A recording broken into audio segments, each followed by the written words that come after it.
8 മുതൽ 12 തവണ വരെയെങ്കിലും സൂചി കൊണ്ട് കുത്തുകൊള്ളാൻ വിധിക്കപ്പെട്ട കുട്ടികളാണ്. അതും 3 വയസ്സ് അല്ലെ 2 വയസ്സ് മുതൽ. അപ്പോഴത്തെ കുട്ടി സിവിയർ ഹൈപ്പോഗ്ലൈസിമിയയിലേക്ക് പോവുകയും ഉടനെ മെഡിക്കൽ കോളേജിൽ എത്തുകയും 2-3 ദിവസം ഒരാഴ്ചയോളം വെന്റിലേറ്ററിൽ കിടന്ന് കുട്ടി മരണപ്പെടുകയും ചെയ്തു. രാത്രി ഞെട്ടി എണീക്കാതിരിക്കാറില്ല, ഏത് സമയത്തും എണീക്കും. ഞങ്ങളൊക്കെ ശരിക്കും പറഞ്ഞാൽ രാവിലെ പോയിട്ട് മക്കള് വിറയാർന്ന കൈകളാലാണ് വിളിച്ചുണർത്തുക. അതായത് അവരാ ഒരു ഫിക്സൊക്കെ വന്നിട്ട് ആ നുരയുമ്പോഴൊക്കെ അങ്ങനെയൊക്കെ കണ്ടിട്ടുള്ള ഒരു പാരൻസ് രാത്രി ഉറങ്ങാറുള്ളൂ എന്നുള്ളതൊരു സത്യമാണ്. ഇന്ന് നമ്മൾ എഡ്യൂക്കേഷൻ എന്നാൽ അതിൽ തന്നെ കേരളത്തിലെ അല്ലെങ്കിൽ ഇന്ത്യയിലെ ലോകത്തിലെ ഒരു വിഭാഗം കുട്ടികളെ അഫക്റ്റ് ചെയ്യുന്ന അവരുടെ ഒരു ഹെൽത്ത് പ്രോബ്ലവും അതുമായി ബന്ധപ്പെട്ട് അവർക്ക് നമ്മൾ സാധാരണ എഡ്യൂക്കേഷൻ റിലേറ്റഡ് ആയിട്ടുള്ള കാര്യങ്ങൾ വളരെ സുപ്രധാനമായിട്ടുള്ള ഇഷ്യൂസാണ് ഈ ചാനലിലൂടെ ഡിസ്കസ് ചെയ്യാറുള്ളത്. ഇന്ന് നമ്മൾ എഡ്യൂക്കേഷൻ എന്നാൽ അതിൽ തന്നെ കേരളത്തിലെ അല്ലെങ്കിൽ ഇന്ത്യയിലെ ലോകത്തിലെ ഒരു വിഭാഗം കുട്ടികളെ അഫക്റ്റ് ചെയ്യുന്ന അവരുടെ ഒരു ഹെൽത്ത് പ്രോബ്ലവും അതുമായി ബന്ധപ്പെട്ട് അവർക്ക് സ്കൂളുകളിൽ ഉണ്ടാകുന്ന പ്രശ്നങ്ങളാണ് നമ്മൾ ഡിസ്കസ് ചെയ്യാൻ പോകുന്നത്. ഈ ഡിസ്കഷൻ കേൾക്കേണ്ടത് തീർച്ചയായിട്ടും നമ്മുടെ ടീച്ചേഴ്സും പാരൻസും സൊസൈറ്റിയിൽ ഏതെങ്കിലും രീതിയിൽ ഇമ്പാക്റ്റ് ഉണ്ടാക്കാൻ സാധിക്കുന്ന ആളുകളെല്ലാം കേൾക്കേണ്ട ഒരു ഡിസ്കഷനാണ്. Type 1 diabetes. നമ്മൾ കേരളത്തിൽ പ്രമേഹ രോഗം ഡയബറ്റീസ് എന്നുള്ളത് വളരെയധികം വർദ്ധിച്ചു വരുന്ന ഒന്നാണ് നമുക്കറിയാം. പക്ഷേ അതെല്ലാം ടൈപ്പ് 2 ഡയബറ്റീസ് ആണ് കൂടുതലും. നമ്മൾ ഇന്ന് ഡിസ്കസ് ചെയ്യാൻ പോകുന്നത് ടൈപ്പ് 1 ഡയബറ്റീസിനെ സംബന്ധിച്ചാണ്. അത് നമ്മുടെ കുട്ടികളെ ഒരു ചെറിയ പ്രായത്തിൽ തന്നെ അഫക്റ്റ് ചെയ്യുന്ന, ലൈഫ് ലോങ് അവർക്ക് നീണ്ടു നിൽക്കുന്ന ഒരു രോഗാവസ്ഥയാണ്. അതുമൂലം നമ്മുടെ കുട്ടികൾ അനുഭവിക്കുന്ന പ്രതിസന്ധിയും അതേപോലെ അതുമൂലം അവരുടെ പാരൻസിന് ഉണ്ടാകുന്ന പ്രശ്നങ്ങളും ഒരുപക്ഷെ അവരുടെ സ്കൂളിംഗ്, അവരുടെ എഡ്യൂക്കേഷൻ ഇതെല്ലാം എങ്ങനെ ബാധിക്കുന്നു എന്നുള്ളതും, നാളെ നമ്മൾ ആരെങ്കിലും അല്ലെങ്കിൽ നമ്മുടെ ഫാമിലിയിലുള്ളൊരു കുട്ടിയും നമ്മുടെ മക്കളും ഒക്കെ ഈ ഒരു പെർവ്യൂവിൽ വരാമെന്നുള്ളത് കൊണ്ട് തന്നെ ഈ ചർച്ച വളരെ പ്രസക്തമാണ് എന്നാണ് കരുതുന്നത്. നമ്മുടെ കൂടെയുള്ളത് doctor Afroz Vadakara diamond care ഹോസ്പിറ്റലിലെ ഡയബറ്റിക് വിദഗ്ധനാണ്. അതോടൊപ്പം തന്നെ ജലീൽ സാറും വിജേഷ് സാറും ടൈപ്പ് 1 ഡയബറ്റിക് കെയർ സൊസൈറ്റി അതിൻ്റെ പ്രസിഡന്റ് ആൻഡ് ജനറൽ സെക്രട്ടറിയാണ്. അവർ ഈ ഡിസ്കഷനിലോട്ട് സ്വാഗതം ചെയ്യുകയാണ്. So welcome to this discussion. വളരെ സുപ്രധാനമായിട്ടുള്ളൊരു ചർച്ചയാണെന്നാണ് ഞാൻ കരുതുന്നത്. സാറിൻ്റെ അടുത്ത് തുടങ്ങാം. എന്താണ് ഈ ടൈപ്പ് 1 ഡയബറ്റീസ്? ഇത് നമ്മുടെ സ്റ്റുഡൻസിനെ, കുട്ടികളെ എങ്ങനെയാണ് എഫക്റ്റ് ചെയ്യുന്നത് പറഞ്ഞത്? സാർ പറഞ്ഞ പോലെ ടൈപ്പ് 2 ഡയബറ്റീസ് എന്നത് നമ്മളെല്ലാവരും കേട്ടുപരിചയമുള്ളൊരു സംഭവമാണ്. എല്ലാവർക്കും അറിയാം, ഒരു ഫാമിലിയിൽ ഒരു വീട്ടിലൊരു പ്രമേഹ രോഗി ഇല്ലാത്ത അല്ലെങ്കിൽ ഡയബറ്റീസ് പേഷ്യൻ്റ് ഇല്ലാത്തൊരു ഫാമിലി നമുക്ക് കാണാൻ സാധിക്കത്തില്ല. അതുകൊണ്ട് തന്നെ എന്തെങ്കിലുമായിട്ട് പ്രമേഹത്തിനെ കുറിച്ച് അറിയാം. പക്ഷേ ഈ പറഞ്ഞതുപോലെ ടൈപ്പ് 1 പ്രമേഹം അല്ല ടൈപ്പ് 1 ഡയബറ്റീസിനെ കുറിച്ചിട്ട് അധികം ആർക്കും ഒന്നും തന്നെ അറിയില്ല. അപ്പം പൊതുവെ എല്ലാവരും കരുതുന്നത് എല്ലാ ഡയബറ്റീസും ഒന്നാണെന്നുള്ളതാണ്. പക്ഷേ അതിൽ നിന്നൊക്കെ വളരെ ടൈപ്പ് 2 നിന്ന് വളരെ ഈ ടൈപ്പ് 1 വ്യത്യസ്തമാക്കുന്ന ഒരു ഘടകം കുട്ടികളിൽ വരുന്നു എന്നുള്ളതാണ്. കുട്ടികളിൽ എന്ന് പറഞ്ഞാൽ 5 മുതൽ 15 വയസ്സ് വരെയുള്ള കുട്ടികളിൽ പ്രമേഹ രോഗം വരുന്നു എന്നുള്ളതാണ്. അത് തന്നെ ചെറിയ അതിനേക്കാൾ താഴെ പ്രായത്തിൽ 1 വയസ്സ് വരെയുള്ള കുട്ടികൾക്ക്, 2 വയസ്സ് 3 വയസ്സുള്ള പ്രമേഹ രോഗികളായ കുട്ടികൾ നമ്മുടെ കേരളത്തിൽ തന്നെ ഉണ്ട്.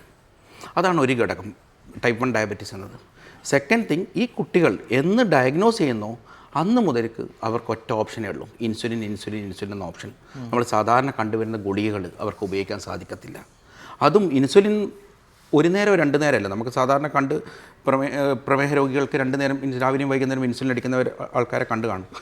പക്ഷേ കുട്ടികളെ സംബന്ധിച്ചിടത്തോളം മിനിമം 4 നേരമെങ്കിലും എന്ന് ഡയഗ്നോസ് ചെയ്തോ അന്ന് മുതൽ 3 to 4 times every day insulin അടിക്കുന്ന ഒരവസ്ഥയുള്ള കുട്ടികളാണ്. അവിടെയും കഴിയുന്നില്ല. ഇത് മോണിറ്റർ ചെയ്യാൻ വേണ്ടിയിട്ട് ലൈക്ക് കാരണം കുട്ടികൾക്ക് ഫ്ലക്ച്വേഷൻ ഭയങ്കര കൂടുതലായിരിക്കും. ടൈപ്പ് 2 പ്രമേഹത്തിനെ അപേക്ഷിച്ചിട്ട് ഹൈപ്പോഗ്ലൈസീമിയ, ഹൈപ്പർഗ്ലൈസീമിയ കൂടുതലാണ്. അതുകൊണ്ട് ദിവസത്തിൽ 3-4 നേരം, 5-6 നേരം വരെ ഗ്ലൂക്കോമീറ്റർ വെച്ചിട്ട് ഷുഗർ നോക്കേണ്ട ഒരവസ്ഥയാണ്. അപ്പം ഇൻ എഫക്റ്റ് നമ്മൾ സംസാരിക്കുകയാണെങ്കിൽ ഒരു ദിവസം 8 മുതൽ 12 തവണ വരെയെങ്കിലും സൂചി കൊണ്ട് കുത്തുകൊള്ളാൻ വിധിക്കപ്പെട്ട കുട്ടികളാണ്. അതും 3 വയസ്സ് അല്ലെ 2 വയസ്സ് മുതൽ ഉണ്ടാകുന്ന ഒരു പ്രവണതയാണ്. കാരണം ടൈപ്പ് 2 ഡയബറ്റീസ് നമുക്കറിയാം, അത് പാരമ്പര്യമായിട്ടുള്ളതാണ്. പാരൻസിനുണ്ടാവും അല്ലെങ്കിൽ ഗ്രാൻഡ് പാരൻസിനുണ്ടാവും. അപ്പോൾ ഇവിടെ ആ ഘടകം ഇല്ല. ഇതൊരു ഓട്ടോഇമ്മ്യൂൺ ഡിസീസാണ്. ഓട്ടോഇമ്മ്യൂൺ ഡിസീസ് എന്നാൽ നമ്മുടെ ബോഡി, നമ്മുടെ പാൻക്രിയാസിലെ ബീറ്റാ സെൽസ് എന്ന ഇൻസുലിൻ ഉണ്ടാക്കുന്ന കോശങ്ങളെ ഒരു ഫോറിൻ ബോഡിയായിട്ട് കാണുകയും അതിനെ ഡിസ്ട്രോയ് ചെയ്യാൻ വേണ്ടി അതിനെ അറ്റാക്ക് ചെയ്തിട്ട് ബീറ്റാ സെൽസ് കോശങ്ങളെ നശിപ്പിക്കുകയും ചെയ്യുന്നു. ദാറ്റ് മീൻസ് ഈ ഒരു പ്രവണത തുടങ്ങിക്കഴിഞ്ഞാൽ വിത്തിൻ മന്ത്സ് എന്ത് ചെയ്യും, ടോട്ടൽ ബീറ്റാ സെൽ ഡിസ്ട്രക്ഷൻ നടക്കുകയാണ് ബോഡിയിൽ. ദാറ്റ് മീൻസ് ഇൻസുലിൻ 0യിലേക്ക് പോയിക്കൊണ്ടിരിക്കുക. അപ്പോൾ സാധാരണ ഇപ്പോൾ നമുക്കറിയാം ടൈപ്പ് 2 ഡയബറ്റീസിൽ ഡയഗ്നോസിലേക്ക് പ്രമേഹം വന്നിട്ട് ചിലപ്പോൾ 5-8 വർഷങ്ങൾക്ക് ശേഷമായിരിക്കും ഡയഗ്നോസ് ചെയ്യുന്നത് തന്നെ. കാരണം ഒരു ലക്ഷണങ്ങളും ഉണ്ടാവത്തില്ല. പക്ഷേ കുട്ടികളെ സംബന്ധിച്ച് അതല്ല.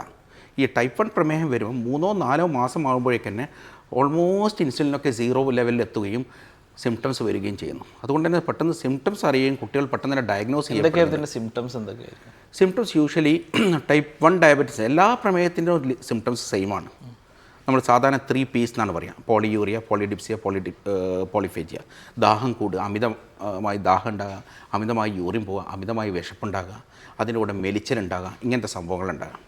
ടൈപ്പ് 1 ഡയബറ്റീസുള്ള കുട്ടികൾക്ക് എന്ത് ചെയ്യാൻ ഇത് ഈ അസുഖം വന്നിട്ട് 2-3 മാസങ്ങളോ അല്ലെ 1-2 മാസം ആകുമ്പോഴേക്കും ഈ ലക്ഷണങ്ങൾ വല്ലാതെ മെലിച്ചൽ തുടങ്ങും.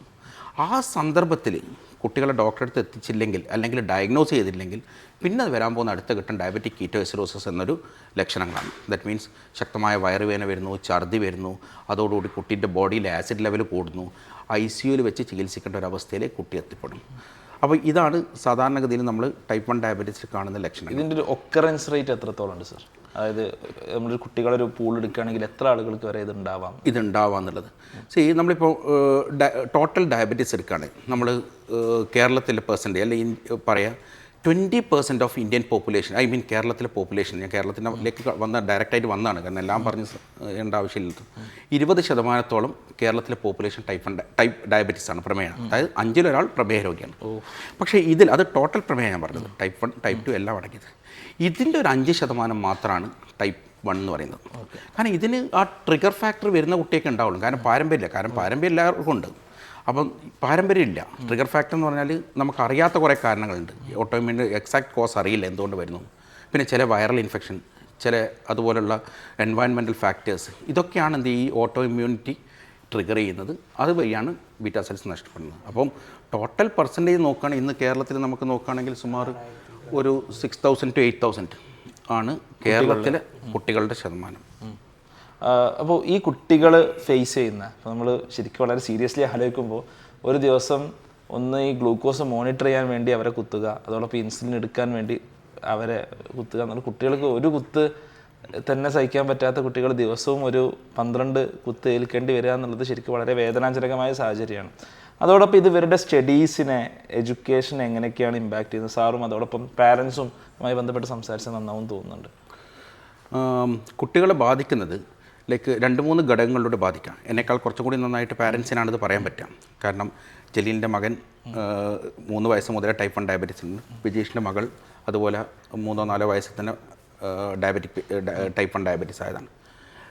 എങ്ങനെയൊക്കെയാണ് കുട്ടികളെ എഡ്യൂക്കേഷനെ ബാധിക്കുന്നത്? അതിലൊന്ന് ഹൈപ്പോഗ്ലൈസീമിയ എന്ന് പറയുന്ന ഘടകമാണ്.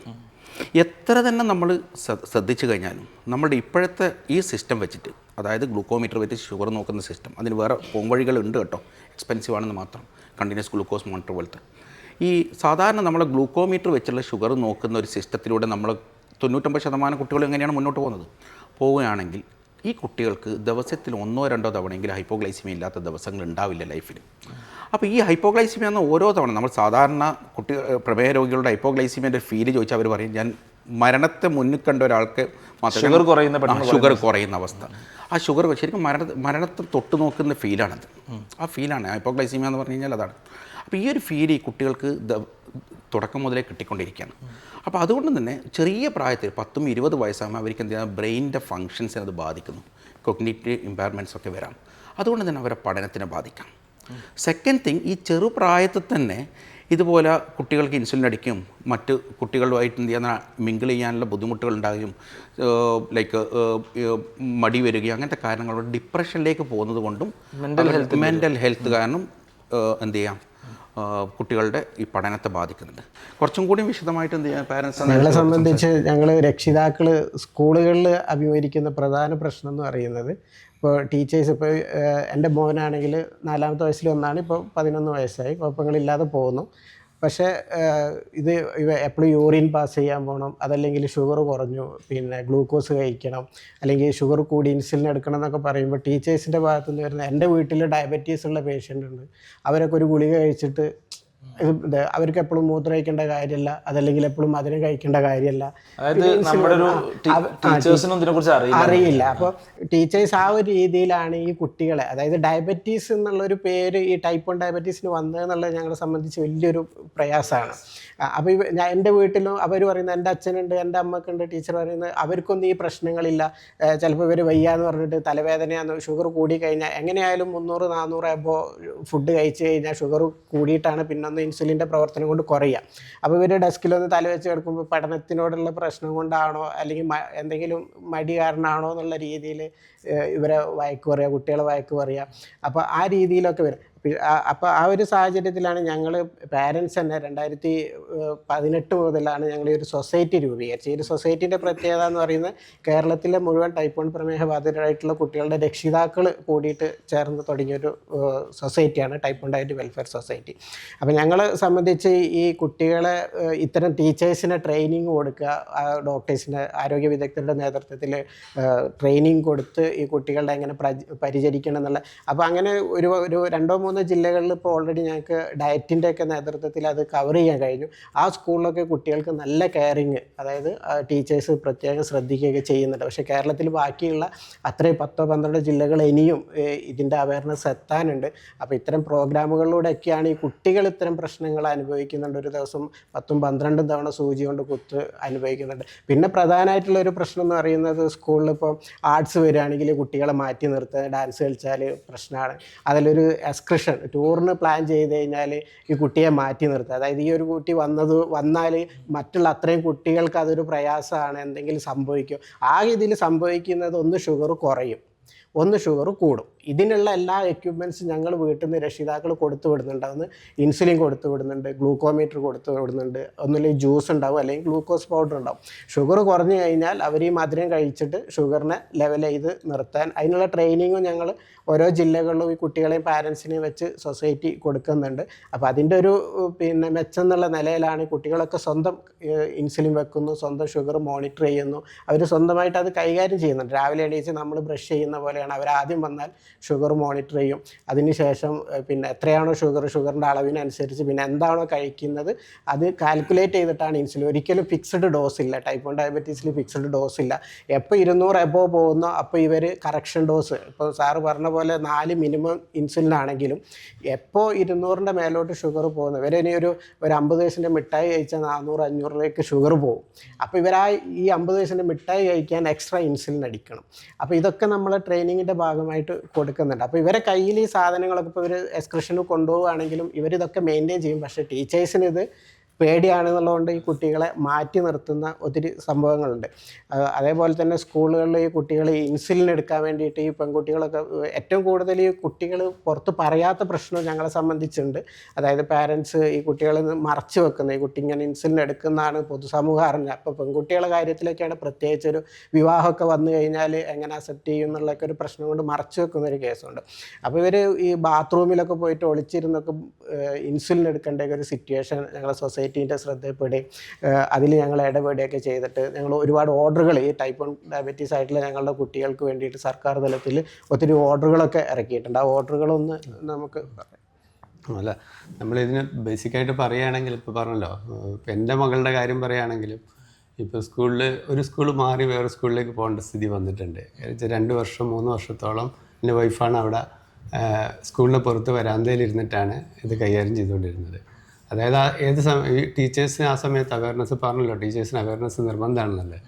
അപ്പോൾ അവയർനെസ് ഇല്ലാത്തതുകൊണ്ട് അവർ നോക്കൂല, നമ്മൾ തന്നെ കുട്ടികളെ നോക്കി പുറത്തിരിക്കേണ്ട ഒരവസ്ഥ. അപ്പോൾ ഓരോ പീരീഡ് കഴിയുമ്പോൾ പോയി ടെസ്റ്റ് ചെയ്ത് നോക്കുന്നൊരവസ്ഥ ഉണ്ടായിരുന്നു. പിന്നെ ഈ പറഞ്ഞ പോലെ കുറച്ച് പ്രായമായി കഴിഞ്ഞാൽ ഈ കുട്ടികൾ ആകെ മാറുകയാണ്. ഒരു അഡോളസൻസ് സ്റ്റേജ് ആകുമ്പോഴത്തേക്കും അവരാകെ ഇതൊന്നും ചെയ്യൂല, ആ ലെവലിലേക്ക് എത്തും. കാരണം വെച്ചാൽ അത്രയും വീട്ടിലെ ഏറ്റവും പ്രഷർ കൊടുക്കുക അമ്മമാരായിരിക്കുമല്ലോ. അപ്പോൾ അവർ പറയുന്നത് പിന്നീട് അനുസരിക്കാത്തൊരവസ്ഥയിലേക്ക് എത്തും.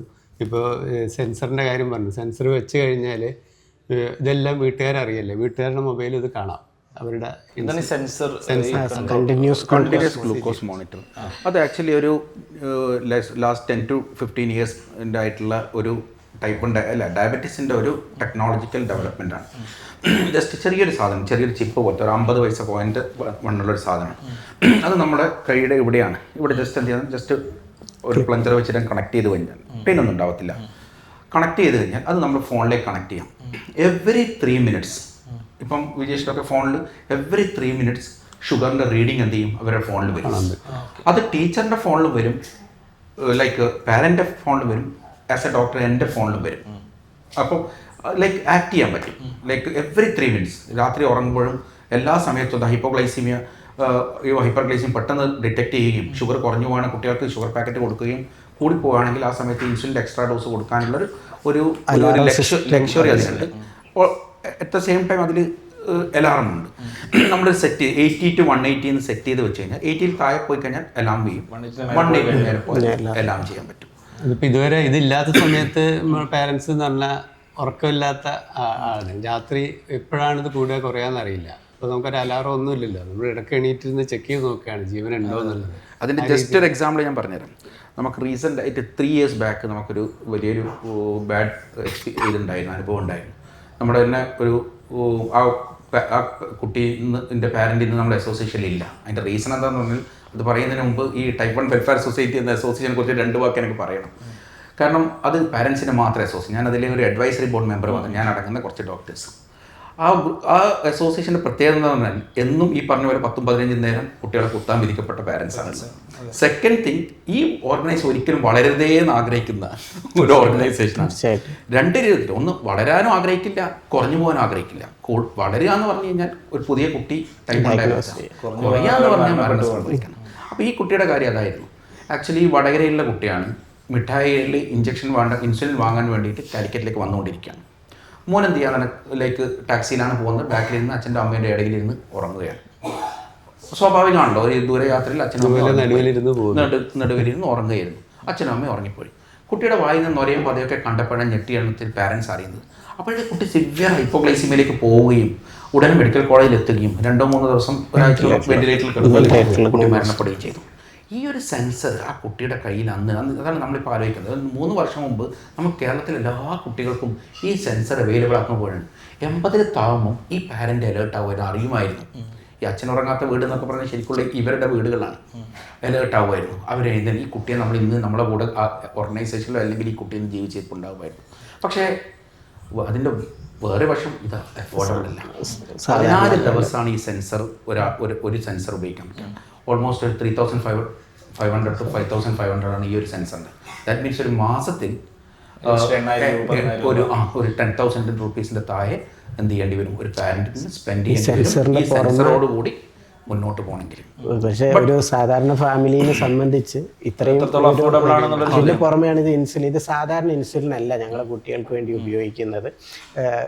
പിന്നെ ഒരു short acting insulin, long acting insulin, 2 തരം ഇൻസുലിനാണ് ഇവർക്ക് ഉപയോഗിക്കേണ്ടത്. ഏകദേശം ഒരു ഫാമിലിക്ക് ഒരു 4,000 മുതൽ 3,000 മിനിമം ഇൻസുലിൻ വാങ്ങാൻ തന്നെ ഇതിന് വേണ്ടിയിട്ട്. പിന്നെ അതിൻ്റെ പുറമെയാണ് സ്ട്രിപ്പ്, ഷുഗർ ചെക്ക് ചെയ്യാൻ വേണ്ടിയിട്ടുള്ള സ്ട്രിപ്പ്. അപ്പോൾ ഈ CGM ഒക്കെ എല്ലാ കുട്ടികളിലേക്ക് എത്തിച്ചു കഴിഞ്ഞാൽ സത്യത്തിൽ ഈ CGM വെച്ചാലാണ് പാരൻസ് രാത്രി ഉറങ്ങാറുള്ളൂ എന്നുള്ളതൊരു സത്യമാണ്. പലപ്പോഴും ഈ ഹൈപ്പോഗ്ലൈസീമിയ കണ്ടിട്ടുള്ള ഒരു പാരൻസും ഒരു കുട്ടീൻ്റെ ഷുഗർ 50-ൽ താഴെ കുറഞ്ഞു പോയിട്ട് അവരാ ഒരു ഫിക്സൊക്കെ വന്നിട്ട് ആ നുരയുമ്പോഴൊക്കെ അങ്ങനെയൊക്കെ കണ്ടിട്ടുള്ള ഒരു പാരൻസും രാത്രി ഞെട്ടി എണീക്കാതിരിക്കാറില്ല. ഏത് സമയത്തും എണീക്കും. ഞങ്ങളൊക്കെ ശരിക്കും പറഞ്ഞാൽ രാവിലെ പോയിട്ട് മക്കൾ വിറയാർന്ന കൈകളാലാണ് വിളിച്ചുണർത്തുക. അതായത് എന്താണ് അവസ്ഥ, പറ്റ കുറഞ്ഞു പോയിട്ടാണ് എണീക്കുക, അങ്ങനത്തെ ഒക്കെ ഒരു സങ്കടകരമായിട്ടുള്ളൊരു പ്രശ്നത്തിലാണ് ഞങ്ങളൊക്കെ കുട്ടികളെ രാവിലെ എണീപ്പിക്കലെന്ന്. പക്ഷെ ഈ സാധനം വെച്ച് കഴിഞ്ഞാൽ ഞങ്ങൾക്കൊരു മനസ്സമാധാനം ഉറങ്ങാനും കഴിയും, അവരെ മാനേജ് ചെയ്യാൻ പറ്റും. പക്ഷെ അത് ഇന്ന് നമുക്ക് ആരെങ്കിലുമൊക്കെ നല്ല മനസ്സുകളുള്ളവരൊക്കെ സ്പോൺസർ ചെയ്താലൊക്കെയാണ് ആ രീതിയിലേക്ക് പോകാൻ പറ്റും. ഇവിടെ ഇരുന്നിട്ടും കുട്ടികൾ അവിടെ ഉണ്ടല്ലോ എന്നുള്ള സമാധാനം. അപ്പോൾ നമ്മൾ അതിൽ ഇന്റർവെൻഷൻസിനെ കുറിച്ച് ഗവൺമെന്റിന്റെയും അതേപോലെ തന്നെ ആ ലെവലിലുള്ള കാര്യങ്ങൾ പറയാം. എന്തെല്ലാം ഫെസിലിറ്റീസാണ് നമ്മൾ കുട്ടികൾക്ക് ഇപ്പോൾ ഗവൺമെന്റ് അടക്കം ചെയ്ത് കൊടുക്കുന്നത്? നമ്മൾ ഒരുവിധപ്പെട്ട എല്ലാ ഇപ്പോൾ ഗവൺമെന്റിലായാലും പ്രതിപക്ഷത്തായാലും ഈവൻ നമ്മുടെ എല്ലാ സിസ്റ്റത്തിനും എല്ലായിടത്തും നമ്മളിത് അറിയിച്ചിട്ടുണ്ട്. പക്ഷെ ഇതെല്ലാത്തിനും ഒരു പരിധി ഉണ്ടല്ലോ. അവരവരുടെ വീട്ടിൽ വന്നാൽ മാത്രമേ ഇത് എന്താണെന്ന് അറിയാൻ പറ്റുള്ളൂ, അല്ലാതെ ഒരിക്കലും അറിയാൻ പറ്റില്ല. അപ്പോൾ നമ്മൾ അറിഞ്ഞ വെച്ചിട്ടിപ്പോൾ central board of secondary education ഒരു ഷുഗർ ബോർഡ് അവയർനെസ് ബോർഡൊക്കെ ആയിട്ട് സ്കൂളുകളിൽ വെക്കണം എന്നുള്ള ഒരു ഓർഡർ നമുക്ക് കിട്ടിയിട്ടുണ്ട്. പിന്നെ അതേപോലെ ഇപ്പോൾ എക്സാം ടൈം എക്സ്ട്രാ കൊടുക്കാൻ 20 മിനിറ്റ് എക്സ്ട്രാ കൊടുക്കുക എന്നുള്ളൊരു സിസ്റ്റം കേരള ബോർഡിലും അത് വന്നിട്ടുണ്ട്. അത് അത്യാവശ്യമുള്ളൊരു കാര്യമാണ്. ഇപ്പോഴാണ് ഇപ്പോൾ കൂടിയ കുട്ടിയെ സംബന്ധിച്ചിടത്തോളം ടൈം മുഴുവൻ അവന്റെ കൺട്രോളല്ലല്ലോ. അവരുടെ ബ്രെയിൻ ആ സമയത്ത് വർക്ക് ചെയ്യില്ല. അപ്പോൾ കുറച്ച് നേരം കഴിഞ്ഞാലേ വർക്ക് ചെയ്യുള്ളൂ. അപ്പോൾ അതുകൊണ്ടുള്ള അങ്ങനെ ഒരു ഇത്. പിന്നെ ഇൻസുലിൻ എടുക്കാൻ പൊതുവെ റൂമില്ലാത്തൊരു പ്രശ്നം ഉണ്ടായിരുന്നു, ഇവിടെ വെച്ചെടുക്കുന്നില്ല. അപ്പോൾ അത് ഇൻസുലിൻ എടുക്കാൻ സ്കൂളിലൊരു റൂമുണ്ട്. എല്ലാ സ്കൂളുകളും അങ്ങനത്തെ റൂമുകൾ ഉണ്ടോ, അതോ എത്രത്തോളം ഇംപ്ലിമെന്റ് ചെയ്യപ്പെടും? ഇല്ല, ഇത് അതിന്റെ പ്രവർത്തനം നടന്നുകൊണ്ടിരിക്കുന്നുള്ളൂ. അതായത് അങ്ങനെ ഓർഡർ കാര്യങ്ങൾ വന്നിട്ടുണ്ട്. ഓർഡർ ഇടപെടുന്ന എല്ലാ സ്കൂളുകളിലും പ്രത്യേകിച്ച് ഡയറ്റിന്റെ നേതൃത്വത്തിൽ ഇത് കുറെ ക്ലാസ്സുകളൊക്കെ എടുത്തുകൊണ്ട് ഇവിടെ കോഴിക്കോട് തന്നെ അബ്ദുൽ നാസിർ സാറായിരുന്നു അതിന്റെ ഇനിഷ്യേറ്റീവ് എടുത്ത് ഡയറ്റിന്റെ പ്രിൻസിപ്പാൾ. അത് എടുത്തുകൊണ്ട് തന്നെ കോഴിക്കോട് പെട്ടെന്ന് ഇതിനൊരു എഫക്റ്റ് വരുത്താൻ സാധിച്ചു. ആ കുട്ടികളുള്ള സ്കൂളിൽ ആ ടീച്ചറിനെ വെച്ചിട്ടായിരുന്നു ട്രെയിനിങ് കൊടുത്തിരുന്നത്. അപ്പോൾ അതുകൊണ്ട് നമുക്ക് പെട്ടെന്ന് എത്തിച്ചേരാൻ പറ്റിയിട്ടുണ്ട്. പിന്നെ ഈ ഇൻസുലിൻ എടുക്കാൻ വേണ്ടിയിട്ട് ഒരു റൂം സെറ്റ് ചെയ്യണം എന്നുള്ള ഉണ്ട്. അത് ഇൻസുലിൻ എടുക്കുന്നത് പറഞ്ഞാൽ നേരത്തെ പബ്ലിക് ടോയ്ലറ്റൊക്കെയാണ് എടുത്തിരുന്നത്, അത് മാറ്റിയിട്ട് റൂം വെക്കണം എന്നുള്ള വന്നിട്ടുണ്ട്. പിന്നെ എന്തെങ്കിലും വൈദ്യസഹായം ആവശ്യമുണ്ടെങ്കിൽ കുട്ടികൾക്ക് കൊടുക്കണം എന്നുള്ള ഒരു ഓർഡറും വന്നിട്ടുണ്ട്. പിന്നെ ഈ ടീച്ചേഴ്സിനുള്ള പരിശീലനം കൊടുക്കുക എന്നുള്ള ഓർഡറും വർഷാവർഷം വിദ്യാഭ്യാസ വകുപ്പിന്റെ ഓർഡർ ഉണ്ട്. പക്ഷെ ഇതുവരെ ഒരു ഇത് നടപ്പിലാക്കാൻ വന്നിട്ടില്ല. അത് ഞങ്ങൾ പാരന്റ്സിന്റെ സൊസൈറ്റിയും ഡയറ്റൊക്കെ തമ്മിൽ കൈകോർത്തിട്ടാണ്. പക്ഷെ ഇത് കാണുന്ന അധ്യാപകരുണ്ടെങ്കിൽ ശ്രദ്ധിക്കേണ്ട കാര്യം, ചിലപ്പോൾ നമുക്ക് ഇങ്ങനെ ഒരു കുട്ടി നമ്മുടെ ക്ലാസ് റൂമിലുള്ള നമുക്ക് അത്രത്തോളം അറിയുന്നുണ്ടാവില്ല, അല്ലെങ്കിൽ അറിഞ്ഞാലും നമ്മൾ ചിലപ്പോൾ വേറൊരു മാനസികാവസ്ഥയിലേക്ക് കാണുന്നുണ്ടാവും. അതിൻ്റെ ഒരു പോയിന്റ് ഉണ്ട്, നമ്മൾ പല ഡിസ്കഷനിലും വന്നാണ്. ഒരു കുട്ടി ഒരിക്കലും ഇത് റിവീൽ ചെയ്യാതിരിക്കാൻ കാരണം സൊസൈറ്റി ഇത് അറിയുന്നില്ല എന്നുള്ളതുകൊണ്ട്, സൊസൈറ്റി അത് ചോദിക്കാനും മനസ്സിലാക്കാനും തയ്യാറാകാത്തതുകൊണ്ടാണ്. കുട്ടി തലകറങ്ങി വീണ് കഴിഞ്ഞാൽ പെട്ടെന്ന് പൾസിൻ്റെ ഒരു ഏറ്റക്കുറച്ചിലെ കാര്യങ്ങൾ ഫസ്റ്റ് നമ്മൾ പറയുന്നൊരു കാര്യം CPR ചെയ്യാം, അല്ലെങ്കിൽ വെള്ളം കൊടുക്കാം, മുഖം കുടയാം. ഈ കുട്ടിയെ സംബന്ധിച്ച് ഒരു ഡ്രോപ്പ് പഞ്ചസാര വായിലിട്ട് കഴിഞ്ഞാൽ ഓക്കെ. പക്ഷെ ഇത് അറിഞ്ഞില്ലെങ്കിലോ കുട്ടി മരിക്കുകയും. അപ്പോൾ ഈ കുട്ടിയെ റെക്കഗ്നൈസ് ചെയ്യാന്നുള്ളത് ഒരു നമ്മുടെ സിസ്റ്റത്തിൻ്റെതോ അല്ലെങ്കിൽ സ്കൂൾ അഡ്മിനിസ്ട്രേഷൻ്റെ ഒരു ഭാഗം തന്നെയാണ്.